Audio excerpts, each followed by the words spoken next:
If you went to India today, and you might think that Gandhi would be the great spiritual leader of the recent past in India, but you'd be surprised that you would see more billboards and hear more references to an 18th century mystic who was a reformer of Hinduism at the time named Ramakrishna. I want to take as my wisdom quote today a quote from the writing of Ramakrishna. Mother, mother, mother, everyone foolishly assumes that his clock alone tells correct time. Christians claim to possess exclusive truth. Countless varieties of Hindus insist that their sect, no matter how small and insignificant, expresses the ultimate position. Devout Muslims maintain that Quranic revelation supersedes all others. The entire world is being driven insane by this single phrase, my religion alone is true. O Mother, you have shown me that no clock is entirely accurate. Only the transcendent sun of knowledge remains on time. Who can make a system from divine mystery? But if any sincere practitioner within whatever culture or religion prays, meditates with great devotion and commitment to truth alone, your grace will flood his mind and heart, O Mother. His particular sacred tradition will be opened and illuminated. He will reach the one goal of spiritual evolution. Mother, mother, mother, how I long to pray with sincere Christians in their churches and to bow and prostrate with devout Muslims in their mosques. All religions are glorious. Garrison Keillor had a regular skit on his radio show, A Prairie Home Companion, about a guy named Bob who was starting his own religion, which he called Bobism. He explained he would have named it after his wife Judy, but that was already taken. Of course, religions don't really start that way. Jesus didn't mean to start a new religion. He was, at most, a reformer of Judaism.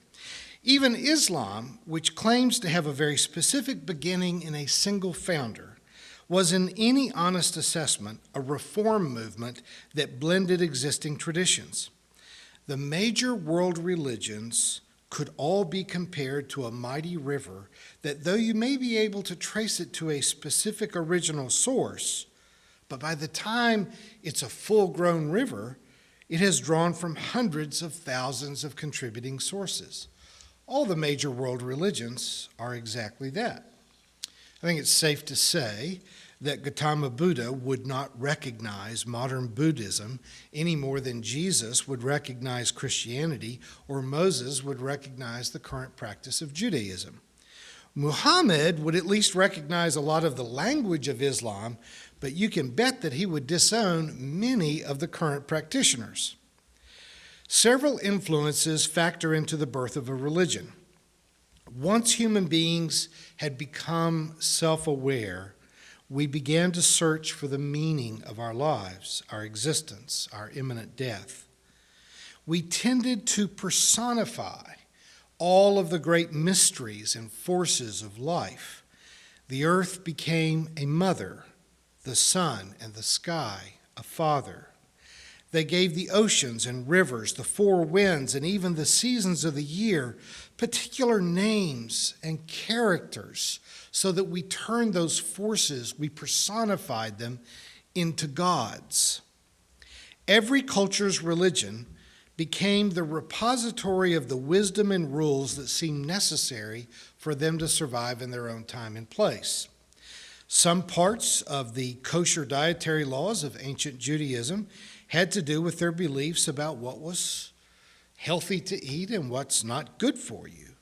These traditions became ways that they distinguished themselves from surrounding tribes.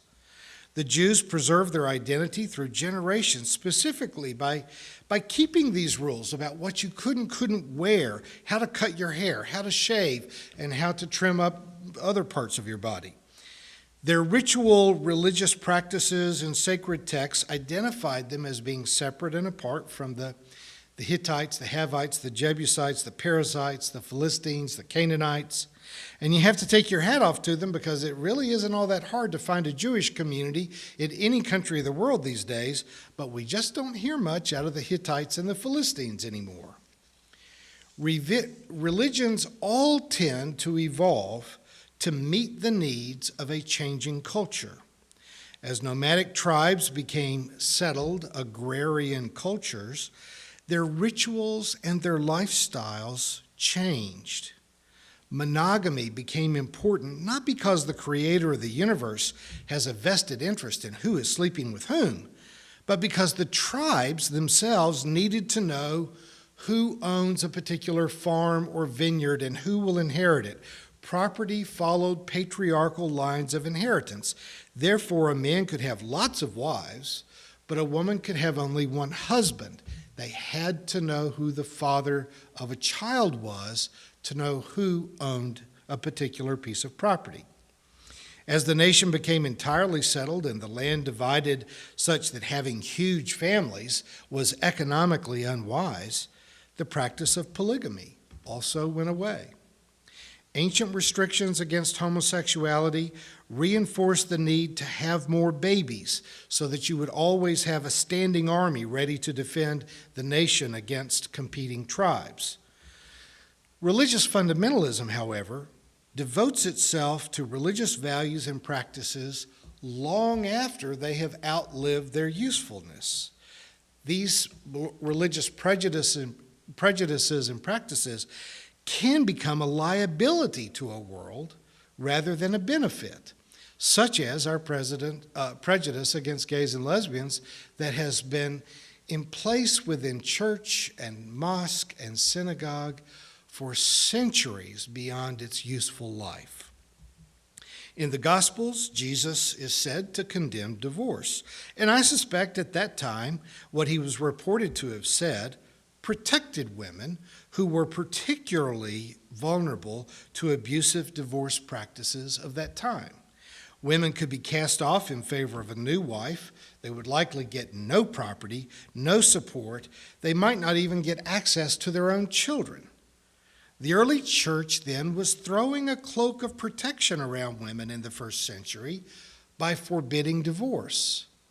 But in our age, that condemnation of divorce has more often been used to force women to stay in abusive relationships under the entirely neurotic belief that God would condemn them to hell if they suddenly became unwilling to suffer any further beatings. There's a line in that old hymn, "Once to every man and nation," that says that time makes ancient good uncouth. Practices that are institutionalized in religions to support a community's needs in one century, in one place, can become lethal in another century and in another place.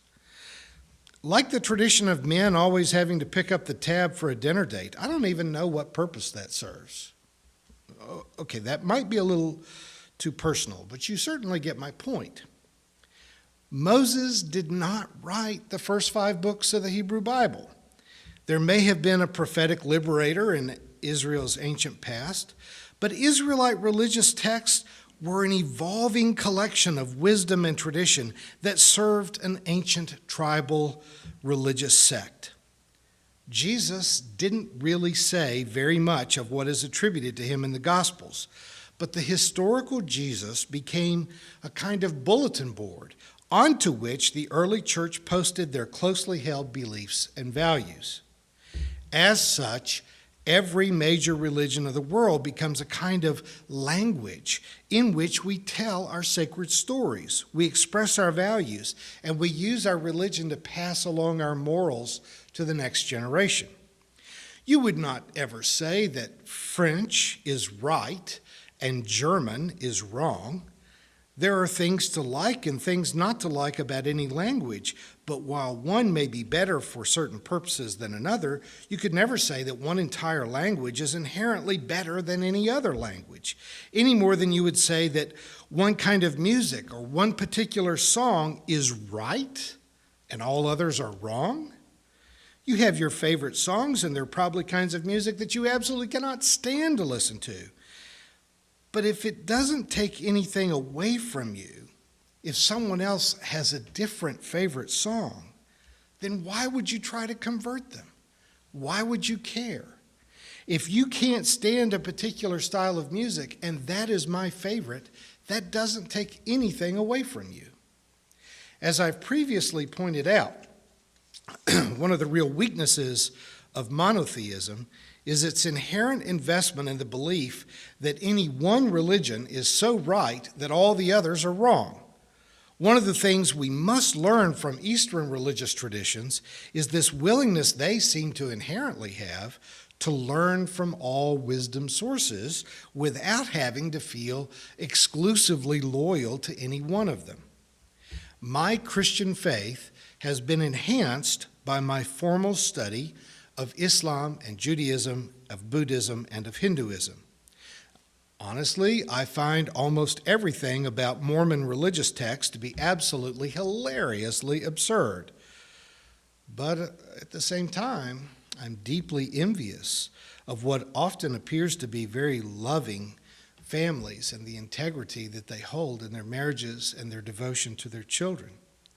I think that Christian fundamentalism is often an oppressive danger to our society, but you also need to acknowledge that their strict piety has been salvific for some people who could not otherwise control their appetites for drugs, alcohol, violence, crime, or sex. I find the exclusivism of Zoroastrianism, Judaism, Christianity, and Islam to be absolutely anathema. It is unacceptable. I think that all forms of sectarianism are counter to any healthy spirituality. But that does not mean that we should sit back on our haunches and condemn all of those religious traditions. As Madeleine Albright argued in her book, The Mighty and the Almighty, what we need to do is to work to encourage the better, the healthier, what she calls the angels, the things that are more helpful aspects of each of these world religions. It is true that nearly all international terrorists in the news right now claim an aspect of Muslim faith. But Islam is not inherently a violent religion. In fact, it can be a source of inspiration of both international peace, and one of the 5 pillars of Islam is to be generous in individual charity towards the poor. Christianity, though it usually is, doesn't have to be misogynistic, it doesn't have to be homophobic or militaristic, and it doesn't even have to be in bed with out-of-control capitalism and the political right. Christianity can be an inspiration of compassion, of mercy, of forgiveness, of peace, and a real commitment to social justice. Religious tolerance should not be mistaken for tolerance of abusive, oppressive, or neurotic religion. There's healthy religion and there's unhealthy religion, and we should not be afraid to make that distinction. We do well when we confront, reject, correct, or refuse to tolerate any religion that perpetuates gender or racial prejudice, that seeks to convert, control, or dominate those who do not adhere to their sectarian views. We should not passively sit back if the Roman Catholic Church wants to try to legislate Roman Catholic values to be forcibly observed by people that are not Roman Catholics, or for Mormons to try to gather enough political donations to pass laws that enforce their peculiar values against an entire state of people. No one should use religion as a means of legitimizing their abusive prejudices any more than just claiming to be a member of the KKK would make it acceptable to be a racist. A persuasive case can be made that most religions actually have their historical origins in countercultural movements that were originally intended to defend and improve the lives of the very poor and the oppressed. You can certainly see how Muhammad was attempting to rescue his people from chaotic and violent circumstances. Jesus specifically sought out the poor and the outcast of a people whose land was being occupied by a militaristic empire. Inasmuch as the Moses story is rooted in some actual history, he was a liberator of slaves, leading them from bondage to independence. Each world religion has been successfully co-opted by governments and religious institutions that use the people's faith to control them. But there still remains in each faith the roots of a slave rebellion, a yearning for liberty, a desire for self-determination and for meaningful living. That is our real spiritual inheritance, and that is what progressive faith must restore to the adherents of all world religions. There's no reason not to learn from one another, just as there is no defense for trying to convert one another. No Muslim needs to become a Christian. Each Muslim just needs to be a better Muslim. And no Christians need to become Jews. They just need to be more healthy, more open-minded, and more progressive Christians. Every religion in the world has some things, both in their creeds and in their history, for which repentance is the only appropriate response. But each one also contains the seeds of hope for a better future. We progressives are not rejecting our religious heritage. We're just deciding that it's past time for us to get healthy. You've been watching a progressive Christian video from the Community Christian Church of Springfield, Missouri. We encourage our viewers to donate to our efforts in feeding the homeless and hungry of our community. Write to us at reverenddray@aol.com for more information.